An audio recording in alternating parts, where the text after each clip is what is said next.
শহীদ ভারতীয় সেনা ঝন্টু শেখকে ভারতীয় সেনা কর্তৃক গ্র্যান্ড স্যালুট দিয়ে সংবর্ধনা জানানো হয়েছে। ঝন্টু আলী শেখ নামে এই সেনা জওয়ান কাশ্মীরে জঙ্গিদের সাথে লড়াই করতে গিয়ে শহীদ হন। তার শেষকৃত্য সম্পন্ন হয়েছে এবং তাকে পূর্ণ রাষ্ট্রীয় মর্যাদায় শেষ শ্রদ্ধা জানানো হয়েছে। ঝন্টু আলী শেখ ভারতীয় সেনাবাহিনীর স্পেশাল ফোর্সের কমান্ডো ছিলেন। তিনি নদিয়ার তেহট্ট এলাকার বাসিন্দা ছিলেন। তার শেষকৃত্যে তার পরিবারের সদস্য এবং এলাকার মানুষজন উপস্থিত ছিলেন। শহীদ ঝন্টু আলী শেখকে গ্র্যান্ড স্যালুট দিয়ে সম্মান জানানো হয়েছে, যা ভারতীয় সেনার প্রতি তার আত্মত্যাগের স্বীকৃতি। বাংলার বীর জওয়ান ঝন্টু শেখ জম্মু কাশ্মীরের পহেলগাঁওয়ে জঙ্গি হানার প্রেক্ষিতে উধমপুরে ভারতীয় সেনা এবং জঙ্গির সংঘর্ষে মৃত্যু হয়েছে সেনা জওয়ান ঝন্টু আলী শেখের। 6 প্যারা SF এ কর্মরত ঝন্টুর বাড়ি এই রাজ্যের নদিয়ার তেহট্টের পাথরঘাটায়। শনিবার গ্রামের বাড়িতে ঝন্টুর কফিনবন্দি দেহ এসে পৌঁছায়।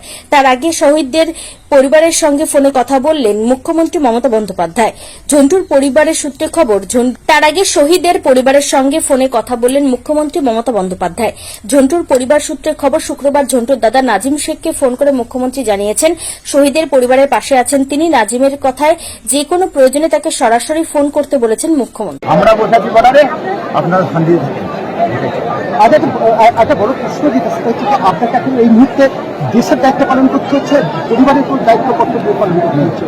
सबसे मेरा दायित्व जो है वो है देश की, जो कि मैं बिल्कुल बॉर्डर में तैनात था, जो कि भाई अचानक डेथ हुआ, सर्वोच्च बलिदान दिया।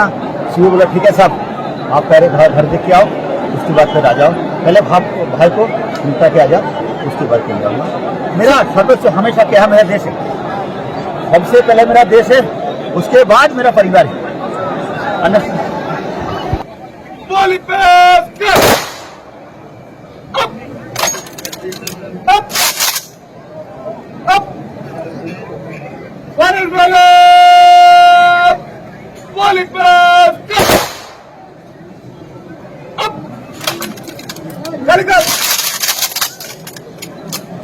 Very good.